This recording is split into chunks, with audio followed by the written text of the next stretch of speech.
Oh, good afternoon mga mins. So karon kay init kayong panahon, di ba?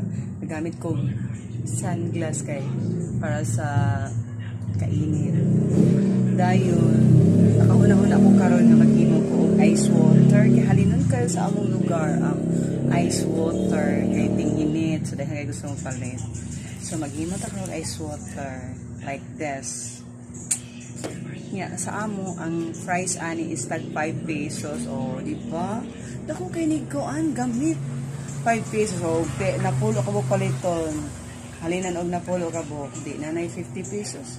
So makadugang na ng pambayad sa kuryente or pampalit og snack like banana cue, turon, poto, keeping, kaya na diri sa amo maglabay-labay raman ang mamaligag snack. So di na ta mahasol. So para makapalit